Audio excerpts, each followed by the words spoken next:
Hello students, आज की class में we are going to cover division and distribution in all possible cases plus rearrangement, okay, with different types of questions. Let's just go ahead.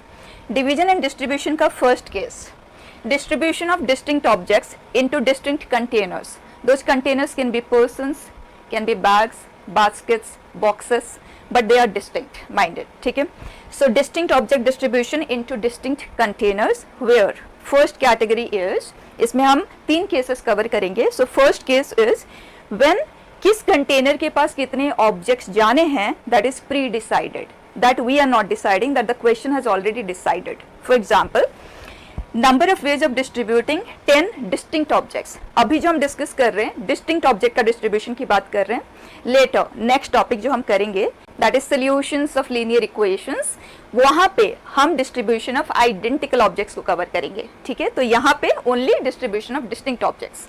So 10 distinct toys are to be distributed among 4 children. They are named as ABCD such that A के पास 2 objects, B gets 3 objects, 4 and 1.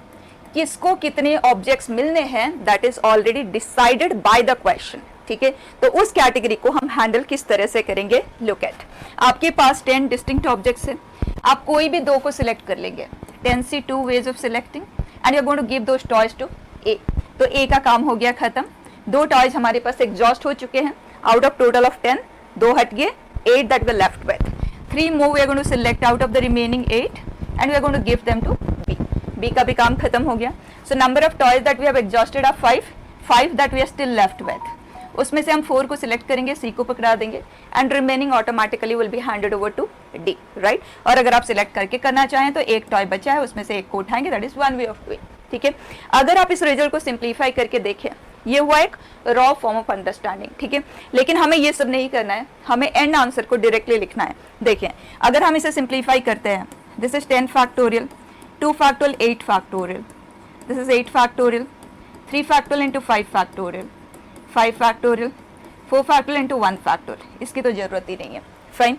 Now look at what do we get. 10 factorial, 2 factorial, 3 factorial, 4 factorial, 1 factorial. तो क्या हम इस बात को इस तरह से याद रख सकते हैं, अगर हम नंबर ऑफ ऑब्जेक्ट्स जो डिस्ट्रीब्यूट करें distinct objects, if that is n, then n factorial upon हम कितने नंबर्स में बांट रहे हैं, 2 3 4 1, 2 3 4 1, ठीक है. ये जब हम कंप्लीट डिस्ट्रीब्यूशन कर रहे हैं मतलब हमारे पास कुछ भी एक्स्ट्रा नहीं है, और डिस्ट्रीब्यूशन में वही चीज होता है, राइट. जो टोटल ऑब्जेक्ट्स है आपके पास, आप पूरे का पूरा डिस्ट्रीब्यूट कर रहे हैं. तो बताएं, पास्ट ईयर का एक क्वेश्चन है, number of ways of distributing A pack of 52 playing cards equally among 4 persons. 4 लोगों में आप बांट रहे हैं तो अंडरस्टूड है. पर्सन की बात हो रही है तो डिस्टिंक्ट कंटेनर ही हो गया, right. And equally that means 13 each. Perfect. तो इसका आंसर अब आप डायरेक्टली लिख सकते हैं ना, 52 factorial that is total number of objects to be distributed, उसका फैक्टोरियल अपॉन इंडिविजुअल नंबर का फैक्टोरियल, और सभी के सभी 13 फैक्टोरियल है. So that is going to be multiplied 4 times. So answer is this. Clear है. तो यहाँ पे हमें कोई ज़्यादा प्रैक्टिस की जरूरत तो है नहीं, डायरेक्टली हमें आंसर लिखना है टोटल नंबर ऑफ ऑब्जेक्ट्स का फैक्टोरियल अपॉन इंडिविजुअल नंबर्स का फैक्टोरियल, दैट्स इट. फाइन. अब इसका नेक्स्ट टाइप आप देखें, distribution of distinct objects into distinct container. वही सेम सिचुएशन है, इज जस्ट दैट अब किसको कितने मिलने हैं वो डिसाइडेड नहीं है.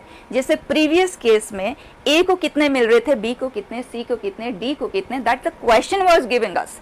अभी ऐसा कोई रेस्ट्रिक्शन नहीं है, तो इसमें हमने 2 केसेस लिया. एक, any can get any number of toys, it may so happen कि किसी को कुछ मिला ही नहीं, और ये भी हो सकता है कि सभी के सभी ऑब्जेक्ट किसी एक ही पर्सन को मिल गया. तो कोई रेस्ट्रिक्शन नहीं है, किसको भी कितने भी ऑब्जेक्ट्स मिल सकते हैं, ठीक है. फिर हम इसमें सेकेंड डिस्कशन करेंगे कि हर एक को कुछ ना कुछ जरूर मिलना चाहिए, मतलब कोई भी इसमें से एम्प्टी हैंडेड नहीं होना चाहिए. अगर हम बास्केट्स या बॉक्सेस की बात कर रहे हैं तो no box should remain empty, ठीक है. तो इन दोनों केसेस में आप देख ले, दोनों ही बहुत इंपॉर्टेंट है. Any can get any number of toys, ये तो बच्चे हम फंडामेंटल प्रिंसिपल के साथ ऑलरेडी कर चुके हैं. देखो, आप फर्स्ट टॉय उठाएंगे, you have 4 options in front. So first toy can be given in how many ways, 4 ways. And second, once again you have 4 choices, क्योंकि कोई रेस्ट्रिक्शन नहीं है, ठीक है. Another 4 ways and 4 and 4. कितनी बार 4 आएगा बेटा, जितने ऑब्जेक्ट्स है आपके पास, ठीक. So answer will be 4 is repeatedly multiplied 10 times, so it is 4 power 10. ठीक. तो अगर मैं इसे जनरलाइज करके लिखूं, can I say if I have n distinct objects to be distributed into m distinct containers, then for every object there are m options. So m into m repeatedly multiplied n times, so this is m power n. बच्चे अगर आप समझ के करोगे गलती का chance नहीं रहेगा. अदरवाइज बहुत सारे बच्चे m पावर n की जगह पे n पावर m लिख देते हैं क्योंकि देयर इज नो क्लैरिटी. ठीक है, यहाँ हम डिस्ट्रीब्यूट करें टॉयज को, तो हमें देखना है हर टॉय के पास कितने ऑप्शंस है. 4 options. So 4 is repeatedly multiplied n times. Clear है. Now everyone gets at least 1 toy. इसे आप डायरेक्टली एज ए फॉर्मूला याद रख लें अभी के लिए, और जब हम डी अरेंजमेंट करेंगे थोड़ी देर के बाद उसको हम प्रूफ करेंगे. उसका और इसका प्रूविंग का तरीका बिल्कुल सेम है, अंडरस्टैंडिंग का वे बिल्कुल सेम है. ठीक है, तो वहाँ पे ये चीज़ क्लैरिटी आ जाएगी कि ऐसा क्यों हो रहा है. ठीक है, you just remember now everyone must get at least 1 toy. Now understand, इसे आंसर करने का तरीका हम ये फॉलो करते हैं कि टोटल वेज ऑफ डिस्ट्रीब्यूशन कितने होंगे और उसमें से हम उन्हें सब्ट्रैक्ट कर देंगे, क्योंकि एटलीस्ट 1 को हैंडल करने का तरीका क्या होता है, टोटल माइनस 0. ठीक, इसका मतलब कोई ना कोई बच्चा है जिसके पास 0 टॉयज है, मतलब वो एम्प्टी हैंडेड है. राइट, उन केसेस को हमें रिमूव करना है. So total minus at least 1 of them does not get any. Right, कोई ना कोई तो ऐसा है जिसके पास कोई भी टॉय है ही नहीं. ठीक, उन केसेस को आप रिमूव कर दोगे तो एम्प्टी हैंडेड वाले सिचुएशन रिमूव हो जाएंगे, तो हर एक के पास कुछ ना कुछ होगा. ठीक है, नाउ लुक एट टोटल क्या है हमारे पास 4 पावर 10. इसी को आंसर कर रहे हैं, then will write down in a general way. ठीक, 4 पावर 10, उसमें से at least 1 of them is empty handed. Let's take कोई एक है जो एम्प्टी हैंडेड है, तो सिलेक्ट दैट पर्सन. 4 लोगों में से किसी एक को आपने सिलेक्ट कर लिया, वो एम्प्टी हैंडेड है, इसका मतलब ए को कुछ नहीं मिल रहा है. लेट्स सपोज, तो जो हमारे पास 10 टॉयज है वो किन में बांटा जाएगा, रिमेनिंग 3 में बांटा जाएगा. So that is 3 power and then alternate signs. Alternate signs क्यों आ रहा है वो चीज क्लियर हो जाएगा जब हम डी अरेंजमेंट को प्रूव करेंगे. ठीक है, प्लस 2 को कुछ नहीं मिला. कौन से 2 को कुछ नहीं मिला, सिलेक्ट कर लो. Let's suppose A and B को कुछ भी नहीं मिल रहा है, तो उन्हें साइड रख देते हैं. तो सभी के सभी ऑब्जेक्ट्स किन में डिस्ट्रीब्यूट किया जाएगा, सी एंड डी में. सो 2 चॉइसेस फॉर एवरी ऑब्जेक्ट. इस तरह से ऑल्टरनेट साइंस के साथ हम कंटिन्यू करेंगे. कहाँ तक जाएंगे, अगर हमारे पास 4 कंटेनर्स है तो 3 को अगर हम कुछ नहीं देंगे तो सभी के सभी एक ही के पास जाएगा. So that will be our last case, क्योंकि कोई ना कोई कंटेनर तो ओपन होना चाहिए ना. तो जब ये वैल्यू 1 बन जाएगा, मतलब जब ये वैल्यू n-1 बन जाएगा, that will be our last case. ठीक, एंड ऑल्टरनेट साइंस के साथ लिखा जाएगा. परफेक्ट. तो अब आप बताएं, अगर ये n है और ये m है and we want none of them should be empty handed, तो एक चीज तो बिल्कुल क्लियर है, यहाँ पे जो नंबर ऑफ ऑब्जेक्ट्स है ना, दैट शुड एक्सीड. जैसे कि अगर मैं दूं 3 distinct toys are to be distributed among 4 person such that everyone must get at least 1 toy. क्या वो पॉसिबल होगा, क्योंकि 4 कंटेनर है, कोई भी हम एम्प्टी नहीं चाहते हैं, तो मिनिमम नंबर ऑफ ऑब्जेक्ट्स जो हमारे पास होने चाहिए वो 4 तो होने ही चाहिए ना. So number of object should be greater than और equal to number of containers. Only then this situation is possible, otherwise not. ठीक, तो कैन आई से if n is less than m then no such distribution is possible यहाँ पे. right, और अगर n greater than or equal to m है, in that case हमारा answer क्या आएगा, total number of distributions minus कोई एक को कुछ भी नहीं मिल रहा है, सिलेक्ट कर लो किसे हम कुछ भी नहीं दे रहे हैं, एंड रिमेनिंग m-1 में सभी को बांट दो. ठीक, और ये प्रोसेस आप ऑल्टरनेट साइंस के साथ कंटिन्यू करेंगे. और कहाँ तक कंटिन्यू करेंगे बच्चे, जब ये m-1 हो जाए. राइट, m-1 तो ये हो जाएगा 1. डन बेटा. और एग्जैक्टली इसी का हमने यूज लिया था जब हमने ऑन टू फंक्शन का डिस्कशन किया था, क्योंकि onto function is also exactly the same thing. अगर आप इस डिवीजन एंड डिस्ट्रीब्यूशन के केस को फंक्शन के साथ रिलेट करके देखें, ये देखो हमारे पास 10 डिस्टिंक्ट टॉयज है, यहाँ पे है 10 डिस्टिंक्ट टॉयज आते हैं, और इधर है हमारे पास पर्सन्स 4. ठीक, हम क्या कर रहे हैं, इनको डिस्ट्रीब्यूट कर रहे हैं, मतलब इन एलिमेंट्स का मैपिंग ढूंढ रहे हैं इस तरफ. ठीक, सच दैट यहाँ जो कंटेनर है कोई भी एम्प्टी नहीं होना चाहिए, मतलब कोई ना कोई एलिमेंट इसको जरूर मैप करना चाहिए. So we are discussing number of onto functions, और वहाँ पे भी हमने एग्जैक्टली यही फॉर्मूला याद रखा है. ठीक है, तो अगर फंक्शन के कॉन्टेक्स्ट में हम क्वेश्चन लें, let's take function is from a to b and cardinality of a is 4 and cardinality of b is 3. The number of onto functions possible a to b में, तो डायरेक्ट आंसर बच्चे total number of functions होंगे 3 power 4, उसमें से 3c1 into 2 power 4 plus 3c2 into 1 power 4. Past year का question है. Clear. अब next case पे चलते हैं. Distribution of distinct objects into identical boxes. Previously हमने क्या डिस्कस किया? Distribution of distinct objects into distinct boxes, right. अब यहाँ पे बात हो रही है आइडेंटिकल बॉक्सेस, और जो डिस्ट्रीब्यूशन इनटू आइडेंटिकल बॉक्सेस होता है ना, उसको हम डिवीजन इनटू सेट्स भी कहते हैं. क्योंकि जब हमारे पास कोई बॉक्स है, जैसे एम्प्टी बॉक्सेस आ गया और हम आइडेंटिकल कह रहे हैं, मतलब ये सब देखने में बिल्कुल एक जैसे हैं, और सेट भी जब एम्प्टी होता है तो देखने में तो सब एक जैसे ही होते हैं, एक ही तो होता है, ये सब आइडेंटिकली तो है, right. So division into sets वाला केस ही है ये. Now how do we answer? Look at number of ways of dividing a pack of 52 playing cards into 4 sets of equal sizes. मैं आपको पहले एक्सप्लेन कर देती हूँ. देखो, जो हमारे पास टोटल नंबर ऑफ ऑब्जेक्ट्स है वो है 52 फैक्टोरियल. एज्यूम करते हैं अगर ये डिस्टिंक्ट बॉक्सेस होते तो हमारा आंसर क्या आया होता? क्योंकि 4 बॉक्सेस इनटू इक्वल साइजेस तो 13 ईच है ना, तो 13 फैक्टोरियल पावर 4 आया होता अगर ये बॉक्सेस चारों 4 होते. ओके, 4 डिस्टिंक्ट बॉक्सेस होते. लेकिन अब क्या हो रहा है? वो चारों के चारों बॉक्सेस आइडेंटिकल है, और अगर वो बाहर से आइडेंटिकल है, बाहर से देखने में एक जैसे है, एंड जो नंबर ऑफ ऑब्जेक्ट्स उनमें जा रहे हैं जैसे 13 ईच है, तो उस केस में, जैसे कि अगर मैं 2 का ही एग्जाम्पल लूँ ना, मेरे पास 2 ऑब्जेक्ट ए बी इसके पास है और सी डी इसके पास है. और एक और केस होगा जब हम डिस्टिंक्ट बॉक्सेस की बात करेंगे, तो सी डी इसके पास है, ए बी इसके पास है. अगर बॉक्सेस डिस्टिंक्ट है ना, तो ये डिस्टिंक्ट केसेस की तरह काउंट होगा. लेकिन क्योंकि बॉक्सेस आइडेंटिकल है, तो इसीलिए अगर हम इस केस की बात करें या इस केस की बात करें, दोनों बिल्कुल सेम ही तो कंसिडर किया जाएगा. फाइन.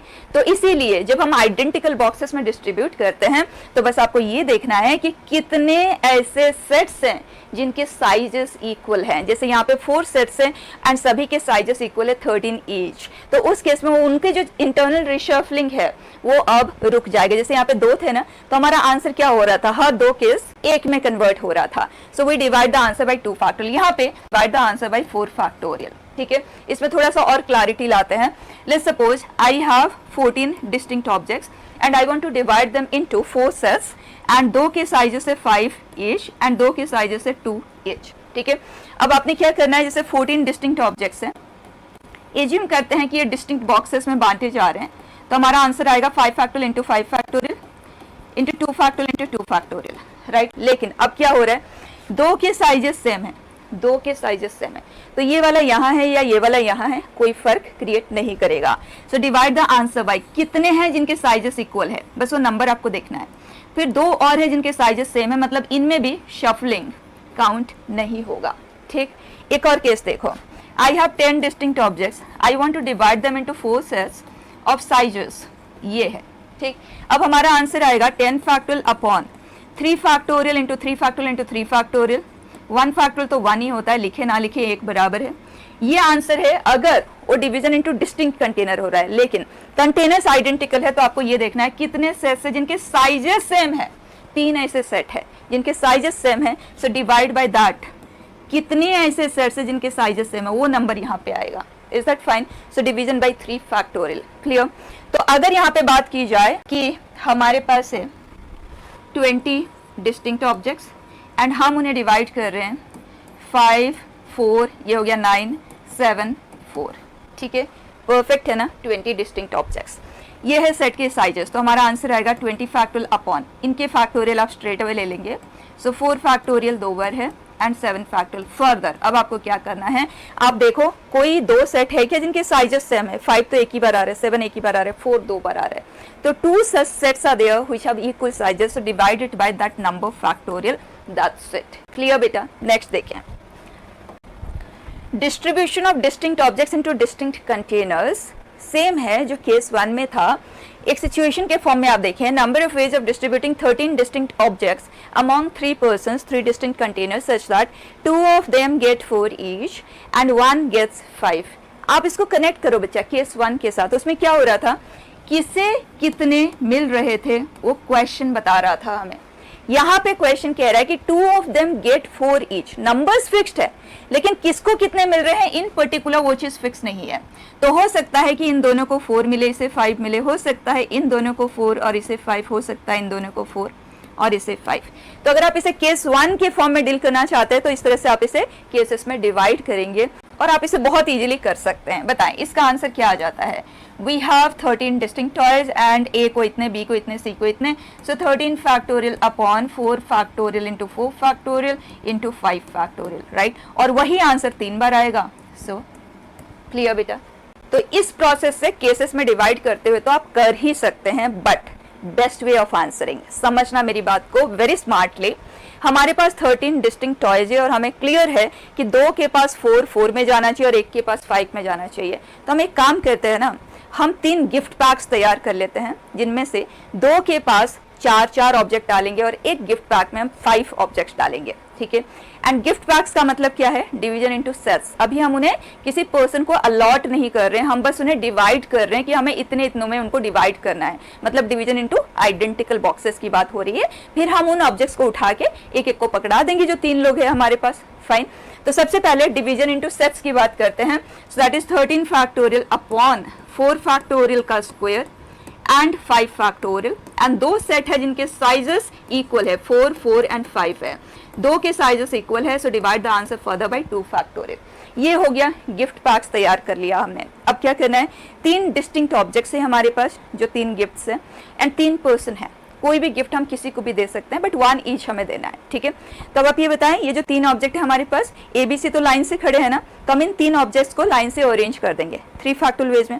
तो जिसके सामने जो पैक आएगा वो अपने आप उसे उठा के चला जाएगा, ठीक। So we can give them in 3 factorial ways. और आप फंडामेंटल प्रिंसिपल से भी कर सकते हैं और डायरेक्ट केस ऑफ अरेंजमेंट से भी कर सकते हैं, right. You can say the first gift can be given in 3 ways and second in 2 ways and third in 1 way, ठीक है।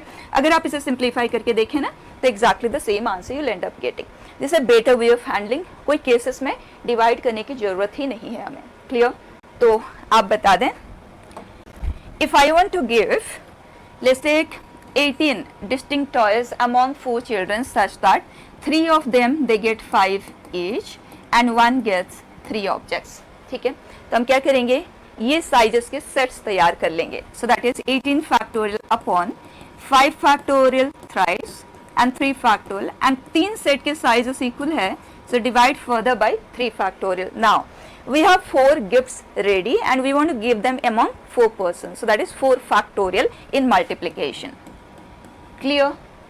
ये हो गए हमारे सारे cases of division and distribution. अब इन्हें एक्सप्लोर करते हैं इन टर्म्स ऑफ क्वेश्चंस, ठीक है। Look at number of ways in which 10 persons can stay in 5 twin sharing rooms. कहीं वो गए हैं और वहाँ होटल में when they are trying to check in there are 5 twin sharing rooms. Means हर रूम में 2 को हम एकोमोडेट कर सकते हैं। Total 10 persons are there, 5 twin sharing rooms are there, मतलब 10 के 10 को हम इन 5 रूम में एकोमोडेट कर सकते हैं। अब क्वेश्चन हमसे पूछ रहा है in how many ways that allotment can take place, ठीक है। तो हम क्या करेंगे, 10 पर्सन को 5 रूम्स में मतलब 5 कंटेनर्स में हम डिवाइड करने वाले हैं, दैट्स इट। तो ये सिंपल सा केस 1 का क्वेश्चन बन गया। अगर मैं रूम्स को रूम 1, रूम 2, रूम 3, तो ये हमारे लिए हो गए कंटेनर्स एंड सभी कंटेनर्स के पास हमें 2 ऑब्जेक्ट ही देना है, 2 पर्सन ही देना है and we have in total 10 person मतलब 10 distinct objects to be divided into 5 distinct containers having size 2 each. तो आंसर क्या आ जाएगा, 10 factorial upon 2 factorial 2 factorial 2 factorial repeated 5 times. तो हम इसी को कर देते हैं आज पावर 5, क्लियर बेटा। नेक्स्ट देखें, it says number of ways by which 20 persons can travel in a double decker bus having capacity of 12 and 8 in lower and upper deck respectively। meaning सबको clear है, right। total ways that they can travel। now हमारे पास बस में total 20 seats are there and 20 persons are there exactly। तो question सिर्फ इतना सा पूछ रहा है कि 12 लोअर डेक में सीट्स है एंड 8 अपर डेक में है, तो ये 20 पर्सन कितने तरह से इन सीट्स पे बैठ सकते हैं, राइट। सो बच्चे 20 persons and 20 different places are there, so they can be arranged in 20 factorial ways, direct answer, ठीक। अब नेक्स्ट पार्ट पे कुछ कंडीशन है such that 2 particular persons can not sit in the upper deck and 3 particular person they insist to sit in the upper deck. अब हमारे पास ये जो person है ये पर्टिकुलर पर्सन है, मतलब आइडेंटिफाइड पर्सन है. अब आप बताएं, यहाँ पे मेरे पास है 8 सीट्स और यहाँ पे है 12. Fine. And 2 particular persons they have decided that they cannot sit here, मतलब 2 यहाँ पे आएंगे, वो तो फिक्स हो चुका है. एंड यहाँ पे total 12 persons can be accommodated. And out of this 3 का ऑलरेडी डिसाइडेड है कि वो यहीं पे बैठेंगे, मतलब 5 पर्सन का ऑलरेडी डिसीजन हो चुका है कि वो कहाँ बैठेंगे, कौन से सीट पे बैठेंगे. अभी सीट का अलॉटमेंट नहीं हुआ है, ठीक है. तो यहाँ पे अब हमारा सबसे पहला टास्क बनता है, 8 सीट्स आर देयर, 3 आ चुके हैं, 5 मोर दैट वी नीड. तो हमें देखना होगा कि कौन से 5 यहाँ पे आएंगे एंड रिमेनिंग को हम यहाँ पे सेटल कर देंगे. इसका मतलब 12, जिसमें से 2 आ चुके हैं, 10 मोर दैट वी नीड, ठीक है. अब इनके बारे में तो हमें कोई डिसीजन नहीं लेना है क्योंकि ये 5 पर्सन कौन कहाँ आएंगे वो ऑलरेडी डिसाइडेड है. सो 20 में से 5 के बारे में डिसीजन हो चुका है. अब रिमेनिंग 15 को हमें इस तरह से पहले तो डिस्ट्रीब्यूट करना होगा. तो 15 में से आप डिसाइड करोगे कि कौन यहाँ जाएगा और कौन यहाँ जाएगा. दैट मीन्स 2 डिस्टिंक्ट कंटेनर्स है हमारे पास and 15 objects are there. So we can divide them in this particular number. So 5 factorial 10 factorial, और 2 ही तो है तो आप डायरेक्टली भी कर लो कि 15 में से कोई 5 को आप सेलेक्ट कर लो, उन्हें यहाँ भेज दो एंड रिमेनिंग को आप यहाँ सेंड कर दो. That comes out to be 15C5, right. That's the same result. Done. अब इतने तरह से हमने उन्हें डिवाइड कर लिया कि कौन कहाँ आएगा. अब हम उन्हें अरेंज भी करेंगे.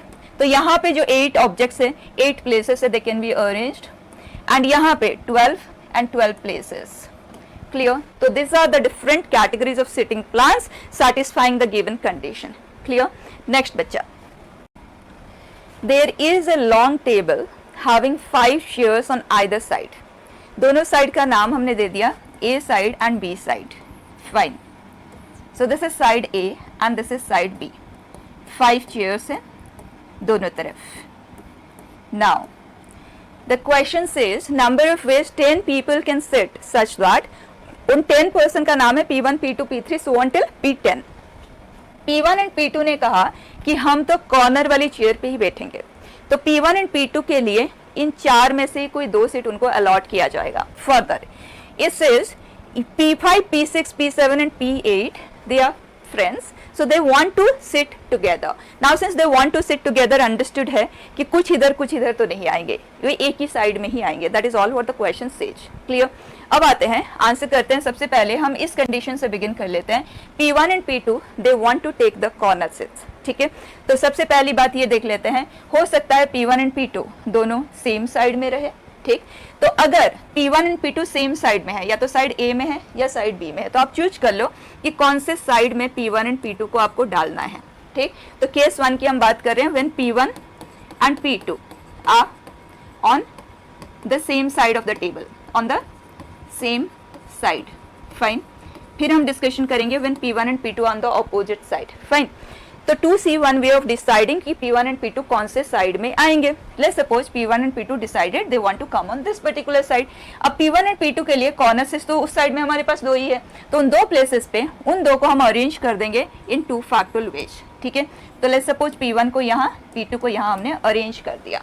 अब उनका काम हो गया. ये जो 4 फ्रेंड्स है they decided to be sitting together. तो क्लियर है, यहाँ पे तो 3 ही सीट है, they can not come on this side, so they have to come on the other side. ठीक, अब since they want to be together, तो उन्हें हमें adjacent places ही allot करना होगा. वो कितने तरह से हो सकता है. अगर हम प्लेस नंबर 1 से बिगिन करते हैं तो यहाँ तक चला जाएगा, और अगर हम यहाँ से बिगिन करते हैं तो ये. तो 2 ways of deciding places for them. ठीक, तो जो इन प्लेसेस के बारे में हमने डिसाइड किया कि इन चारों को बिठाना है, लेट्स सपोज दिस 4 प्लेसेस. ठीक है, तो हम सबसे पहले उन 4 प्लेसेस पे इन 4 को अरेंज कर देंगे. ठीक है, let's suppose P5, P6, P7, P8. अब हमारे पास in total 10 people were there. Out of those 4 + 2 6 तो अरेंज हो चुके हैं. अब 4 ऐसे हैं जो न्यूट्रल है, वो कहीं पे भी बैठ सकते हैं. तो जो 4 वैकेंट चेयर्स है हमारे पास, will arrange them there, right. So they can be arranged in 4 factorial ways. Perfect. Now second case, when P1 and P2 they are kept on opposite side of the table. ठीक है, तो P1 को इधर, P2 को इधर, या P2 को इधर, P1 को इधर, right. So that becomes 2 cases further. So 2, let's suppose P1 इधर है और P2 इधर है. P1 के लिए प्लेसेस का चॉइस 2 तरह से हो सकता है, P2 के लिए भी 2 तरह से हो सकता है. So that is 2 × 2, 2 square. ठीक है, लेट्स सपोज हमने डिसाइड किया कि वो ऑपोजिट साइड में है और P1 यहाँ आ गया, और P2 यहाँ पे आ गया, ठीक है। टू वेज कहीं पे भी आ सकता है, I'm just taking one case, ठीक। अब ये 4 सेम तरफ ही आएंगे और यहाँ पे भी हमारे पास 4 चेयर्स है और यहाँ पे भी हमारे पास 4 चेयर्स है, ठीक। तो अब हमारे पास फर्दर 2 केस बन जाते हैं। हो सकता है इन चारों को चारों हम यहाँ पे बिठाएं या हो सकता है इस तरफ बिठाएं, right. So 2 ways of deciding where these 4 persons are sitting. Now 4 adjacent chairs are there, so they can be arranged in 4 factorial ways. And जो remaining 4 person बैठे हैं वो तो neutral है, तो remaining जो vacant chairs है उनमें हम उन 4 members को arrange कर देंगे।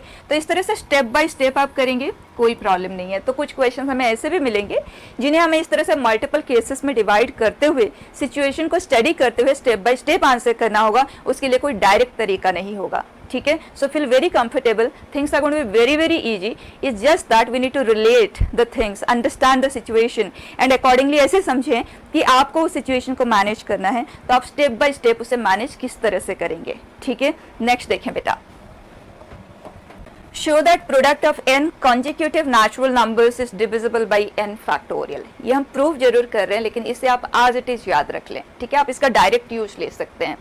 अगर मैं 10 consecutive integers जहां से मर्जी ले लूं, 15, 16, 17, 10 में कवर कर रही हूँ, ठीक है बच्चा। तो ये जो प्रोडक्ट आएगा ना बच्चे, ये हमेशा 10 फैक्टोरियल से डिविजिबल आएगा। ऐसा क्यों, ठीक है। तो ध्यान देना, n consecutive integers, so if I begin from m plus 1, तो मुझे जाना होगा m plus n तक, और मैं ये कहना चाह रही हूँ कि ये जो प्रोडक्ट आएगा ये n फैक्टोरियल से डिविजिबल आए, इसका मतलब अपॉन n फैक्टोरियल जो भी आए ये कोई ना कोई इंटीजर आना चाहिए। बस मुझे इतना सा प्रूफ करना है। अगर ये इससे डिविजिबल है तो इन दोनों का जो रेशियो आएगा वो एक इंटीजर आना चाहिए। इतना सही ना, डिविजिबिलिटी मीन्स दिस, राइट।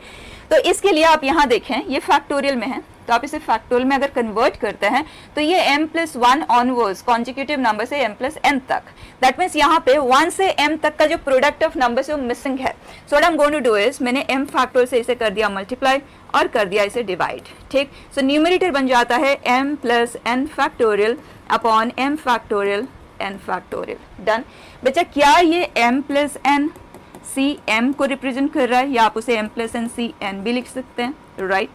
और हमें ये भी पता है जो NCR या NPR होता है, या number of ways of division distribution, number of ways की बात हो रही है। Number of ways is always a whole number, right. और जो NCR NPR होते हैं वो हमेशा ही नेचुरल नंबर आते हैं, क्योंकि number of selections, number of arrangements, NCR मतलब क्या है, number of ways of selecting r distinct objects out of n distinct objects, यही होता है। Here number of arrangements of r objects out of n distinct objects। तो बच्चे अगर हम अरेंजमेंट या सिलेक्शन की बात करते हैं, सिलेक्शन में भी हमने ये देखा कि अगर हम 0 ऑब्जेक्ट्स का भी सिलेक्शन करते हैं तो 1 आता है आंसर, राइट। 2 ऑब्जेक्ट्स का सिलेक्शन करते हो, 3 ऑब्जेक्ट्स का सिलेक्शन करते हो, so they are always natural number, fine. तो आप यहाँ से बता सकते हैं since it is always a natural number, और इन दोनों का जो डिवीजन है, मतलब इन दोनों का जो डिवीजन है that is always is a natural number, that means n consecutive natural number का जो प्रोडक्ट है that is always is divisible by n factorial, ठीक है। प्रूफ करने का ये तरीका होता है इन तरह के क्वेश्चंस को, फाइन। थोड़े से और हम करेंगे और आपको PYQs में भी मिलेंगे questions. So keep the handling process in mind. इन्हें NCR NPR या number of ways of division distribution उनमें आप कन्वर्ट कर दोगे तो फटाफट आपको आइडिया लग जाता है कि since number of ways of doing that is always is a natural number, तो वहां से वो चीज प्रूव हो जाता है, फाइन। तो इस बात को आप एज इट इज याद रख लें। नेक्स्ट देखें, show that mn factorial is divisible by m factorial power n। Divisible की बात हो रही है ना, तो आप इमीडिएटली दोनों का रेशियो ले लो और देख लो क्या ये कोई भी number of ways of division distribution selection किसी को रिप्रेजेंट कर रहा है। Look at total mn objects are there and ये है m factorial into m factorial into m factorial, relate करें, and m factorial is multiplied n times. तो क्या मैं ये कह सकती हूँ this is number of ways of distributing mn number of distinct objects equally among n persons. अभी हमने किया था बच्चे, number of ways of distributing A pack of 52 playing cards equally among 4 persons. क्या आया था, इक्वली अमॉन्ग 4 पर्सन, मतलब 13 each आएगा, राइट। तो that is 52 factorial upon 13 factorial power 4। तो 4 लोगों में आप बांट रहे हो और हर एक को 13 मिल रहा है, और इन दोनों का प्रोडक्ट ही 52 है, मतलब टोटल 52 ऑब्जेक्ट्स का डिस्ट्रीब्यूशन हो रहा है इक्वली, राइट। तो वो तो एक नेचुरल नंबर ही है। Similarly this is a natural number, that means it is divisible by this. Clear. अब इसका एक लेवल अप कर दिया मैंने। नेक्स्ट क्वेश्चन देखें, show that 200 factorial upon 10 factorial power 20 into 19 factorial is an integer. Exactly उसी line से सोच के देखना बेटा, हमारे पास टोटल नंबर ऑफ ऑब्जेक्ट्स का फैक्टोरियल, यहाँ पे आप देख सकते हैं 10 फैक्टोरियल बार बार आ रहा है, तो क्लियर हो जाता है डिवीजन एंड डिस्ट्रीब्यूशन का केस हो रहा है, और यहाँ पे नंबर ऑफ पर्सन आता है और यहाँ पे किस नंबर में बांटा जाता है वो आ रहा है। तो इन दोनों का जो प्रोडक्ट है वो 200 है, मतलब 200 ऑब्जेक्ट का डिस्ट्रीब्यूशन, तो हम ये तो बता सकते हैं ये एक इंटीजर आएगा, राइट। लेकिन ये इंटीजर है, ये 19 फैक्टर से डिविजिबल हो, यह तो हम नहीं कंक्लूड कर सकते। इसका मतलब हमें थोड़ा सा इसमें अब चेंज लाना होगा। तो नेक्स्ट लाइन ऑफ थॉट हमारा क्या रहेगा, देखें यहाँ 19 फैक्टोरियल है और हमने ये पढ़ा है कि डिवीजन इनटू सेट्स में जितने सेट के साइजेस इक्वल होते हैं वो यहाँ पे आता है, राइट।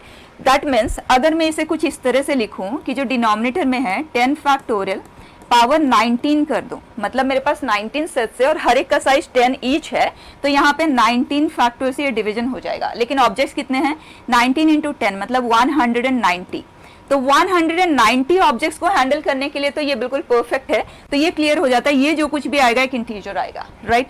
लेकिन यहाँ पे हमारे पास 200 फैक्टोरियल है, that means we are still left with ये 10 कॉन्जिक्यूटिव इंटीजर्स है, नेचुरल नंबर से रादर, एंड डिनोमिनेटर में हमारे पास एक 10 फैक्टोरियल बचा हुआ होगा क्योंकि हमने 10 फैक्टोरियल पावर 19 को यूज किया है।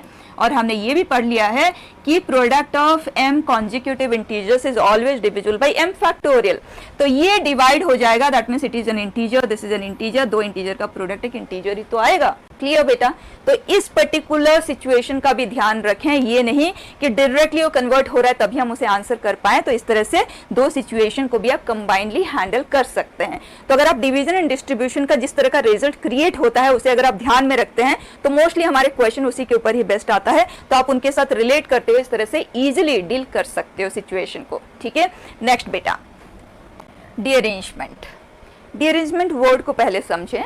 लेट्स टेक एक क्लासरूम है, 20 chairs are there, 20 students are there. वो ऑलरेडी बैठे हुए हैं, ब्रेक में वो बाहर गए, then when they came back फिर से वो रैंडमली बैठी है। फिर ये देखा गया कि कोई भी बच्चा अपना प्रीवियस सीट पे नहीं है, तो हम कहेंगे all the 20 members are displaced, डीअरेंज्ड।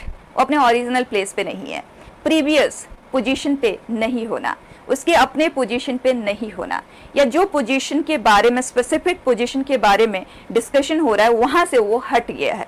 ठीक है, that is called derangement. So will say all 20 members are deranged. लेकिन अगर ये देखा जाए कि 5 सच स्टूडेंट्स आर देयर जो अपने प्रीवियस सीट पे बैठे हुए हैं एंड 15 आर डीअरेंज्ड, ठीक है, तो हम कहेंगे out of 20 15 have got deranged. Clear है।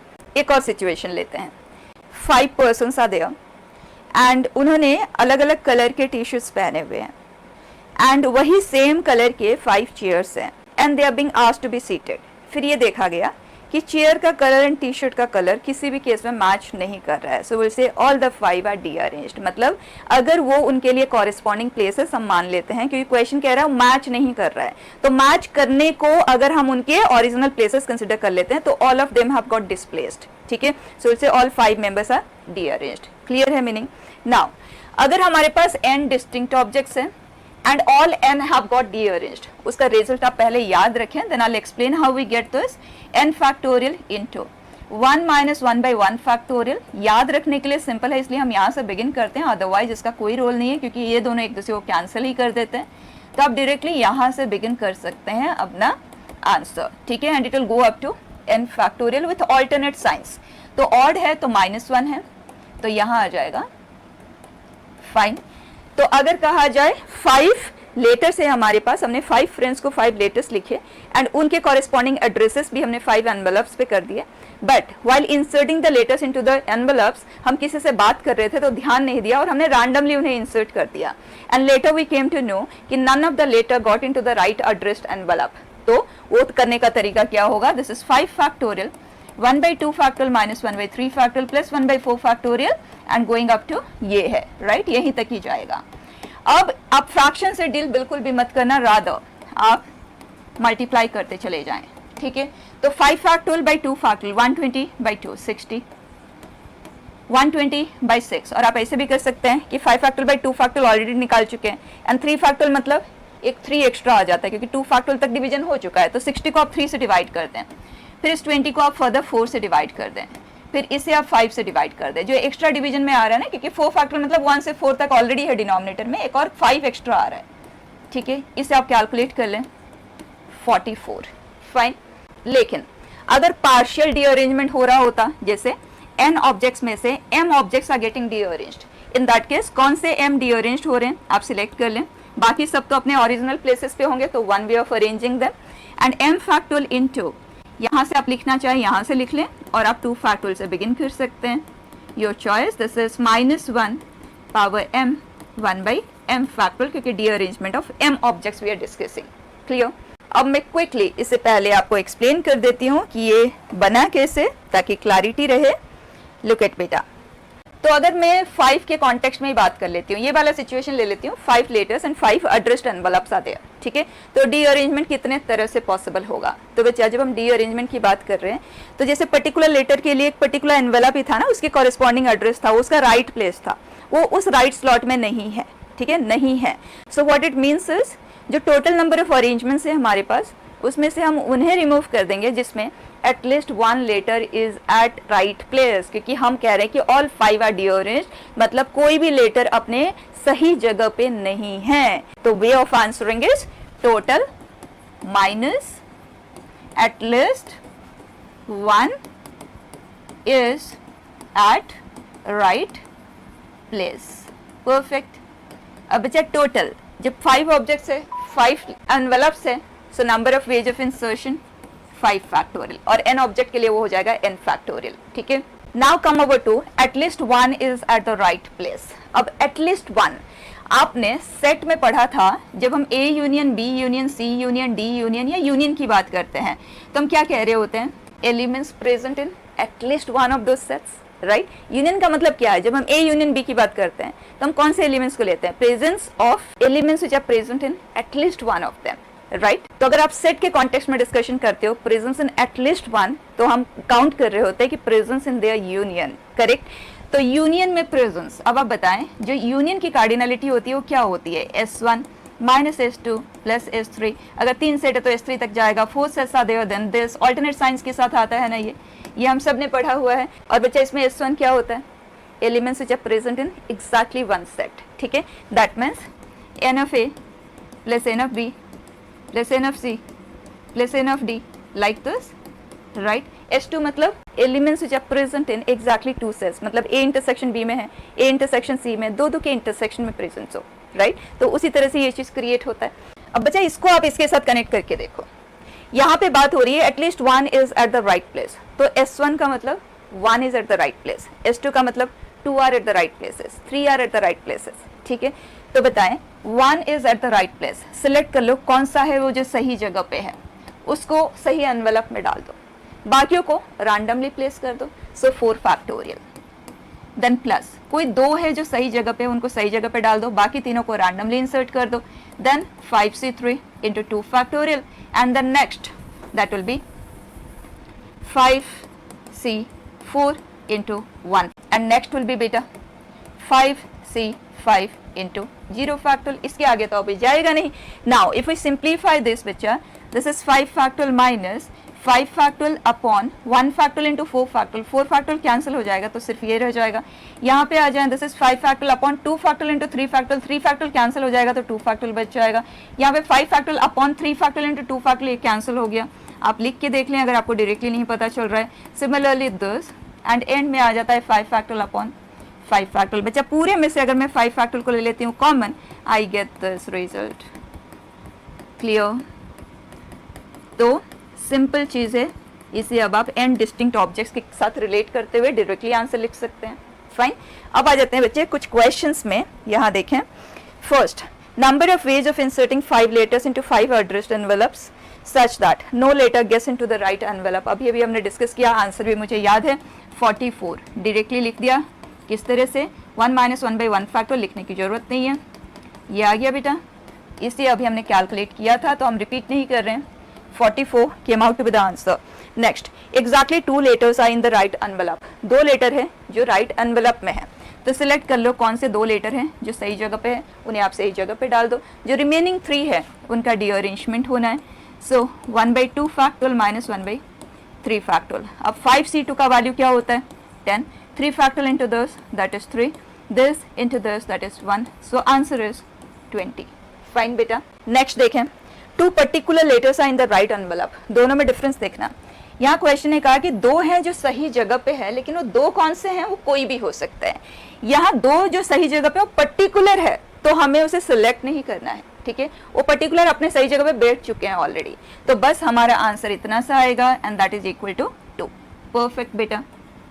Next, L1 is in E2 envelope 2 and no letter is in the right envelope. मतलब पांचों के पांचों डीअरेंज हुए हैं, लेकिन at the same time L1 envelope particularly 2 में ही जा रहा है. L1 अगर डीअरेंज हो रहा है तो एनवेलप 2 में भी जा सकता है, 3 में भी जा सकता है, 4 में भी जा सकता है, 5 में भी जा सकता है. Just that L1 letter E1 में नहीं जा सकता, उसके अलावा बाकियों में किसी में भी जा सकता है. लेकिन क्वेश्चन कह रहा है कि हमें पर्टिकुलरली उसे इसमें ही डालना है, एनवेलप 2 में ही डालना है. ठीक है, तो इस तरह के सिचुएशन में इसे अभी के लिए आप इग्नोर करें, बस इसका आंसर निकाल लें जो कि 44 है. ठीक, अब देखें कि इन 44 केसेस में L1 के लिए जो चांसेस बन रहे थे वो क्या था. L1 के लिए it could have been envelope 2, envelope 3, envelope 4 और envelope 5. 4 choices. Out of those 1 is favourable for us, so probability is 1/4. That means जो 44 केसेस है इसका 1/4 will be our answer and that is 11. Clear. तो इस तरह से प्रोबेबिलिटी बेस्ड आप dealing करें. नेक्स्ट देखें, function from A to A बेटा. A set has 5 elements. Number of 1-1 function possible. 1-1 function हम सबको पता ही है, तो बस डायरेक्टली इन पे आ जाते हैं. Such that f of ai is not equal to ai. देखें यहाँ we have A1, A2, A3, A4, A5. 5 लोग हैं और ये उनके 5 डिफरेंट कलर के टी शर्ट्स हैं और ये 5 chairs are there and same 5 colours वाले. फाइन. अब क्वेश्चन कह रहा है कि we want to make them be seated. 1-1 है, 1-1 है मतलब हर पर्सन एक फ्रेश चेयर पे ही बैठेगा. अंडरस्टूड है. Such that f of ai shouldn't be ai. मतलब ये पर्सन इस चेयर पे नहीं बैठना चाहिए, ये इस पे नहीं बैठना चाहिए. तो एक पर्टिकुलर प्लेस पे रेस्ट्रिक्शन है. ठीक है, तो डीअरेंजमेंट का केस बन गया. तो question is only talking about in 5 को हमें इन 5 जगह पे बिठाना है such that they all are deranged. Right. और 5 letters, 5 addressed envelopes, none of the letter is getting into the right addressed envelope. ठीक है, सो आंसर अभी हमने निकाला ही था 5 का डीअरेंजमेंट, सो डायरेक्टली लिख लेते हैं. Answer for this is 44. Perfect. अब सेकेंड पार्ट को देखें. f of ai is not equal to ai, मतलब all 5 are dearranged and at the same time f of a1 is equal to a2. अभी हमने letter and envelope के context में same चीज discuss किया था. It's just that question has got converted into function. तो question कह रहा है कि ये पांचों के पांचों डीअरेंज्ड है, मतलब a1 को मैप नहीं कर सकता, लेकिन इन चारों में से किसी को भी मैप कर सकता है. तो जब सभी डीअरेंज्ड है तो इतने तरह से वो डीअरेंजमेंट की पॉसिबिलिटी है, मतलब इतने डिफरेंट फंक्शन बनाए जा सकते हैं fulfilling this condition. But at the same time हमें ये चाहिए. तो A1 के लिए 4 पॉसिबिलिटी और उसमें से एक हमारे लिए फेवरेबल है, तो इसके 1/4 प्रोबेबिलिटी 1/4 आ गया ना A2 को मैप करने के लिए out of the remaining 4. So it is answer is 11 such functions are there. ठीक. नेक्स्ट केस देखें. ये कंडीशन सेम है, ये बिल्कुल सेम है, मतलब यहाँ तक है हमारे पास. इनमें से हमें at the same time f of a2 shouldn't be equal to a3, ये कंडीशन को भी फुलफिल करवाना है. तो जब मल्टीपल कंडीशंस आ जाते हैं और डायरेक्टली किसी तरह से वो कनेक्टेड नहीं है, इन दैट केस बच्चे आपको मैनुअल काउंटिंग पे ही जाना होगा और उस केस में आपको नंबर ऑफ एलिमेंट्स कम ही दिए जाएंगे. ठीक है ना. अब देखो, here we have a1, a2, a3, a4, a5. डीअरेंजमेंट हो रहा है पांचों के पांचों ऑब्जेक्ट का and a1 is connected to a2. तो इन दोनों एलिमेंट्स को तो हम स्ट्रेट अवे कर देते हैं रिमूव, क्योंकि 1-1 फंक्शन हमें क्रिएट करना है, दोबारा से यूज में तो आने नहीं है. सो a3, a4, a5, तो हमारे पास 4 ऑब्जेक्ट्स एंड 4 ऑब्जेक्ट्स. हमें डीअरेंजमेंट करना है एंड फुलफिलिंग दिस कंडीशन.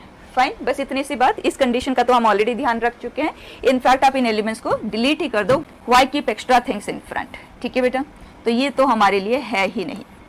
अब देखें, हमें चाहिए a2 shouldn't be mapping to a3.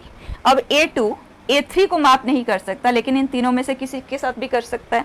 तो केस बना लेते हैं. केस 1, अगर a2 is mapping with a1, मतलब f of a2 is a1. Okay. तो ये दो एलिमेंट्स भी हमारे लिए अब यूज में आने वाले नहीं है. तो हमें डिसीजन किन के बारे में लेना है बेटा. A3, A4, A5 and A2 is mapping with A1, A1 भी हमारे लिए डिलीट हो चुका है, A3, A4, A5 है और हमें डी अरेंजमेंट का भी ध्यान रखना है। तो बच्चे इधर जो 3 ऑब्जेक्ट है वही 3 यहाँ पे बचे हैं, तो डायरेक्टली हम डी अरेंजमेंट ऑफ 3 ऑब्जेक्ट्स का डिस्कशन यहाँ पे कर सकते हैं। करेक्ट है, तो this comes out to be 3 factorial upon 2 factorial minus 1 and that is 2। तो इस केस का आंसर है 2। अब चलते हैं केस 2 में। केस 2 जिसमें हम कंसिडर करेंगे कि एफ ऑफ A2 A3 को मैप नहीं कर रहा है, फाइन, बट A4 को तो कर सकता है। So F of A2 is A4 and case 3 हम लेंगे जिसमें एफ of A2 will consider it to be A5। ठीक है बच्चे, अब इस केस का आंसर देख लेते हैं।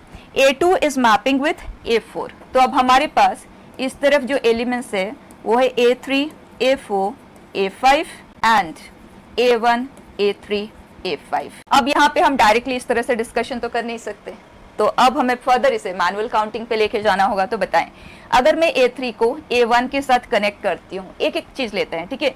अगर A3 A1 को मैप करता है, अगर करता है, तो इन दैट केस दोनों तरफ A5 है, तो क्लियर हो जाता है A5 A3 पे ही जाएगा क्योंकि डी अरेंजमेंट होना है, तो एक ही तरह से ये चीज पॉसिबल है, राइट।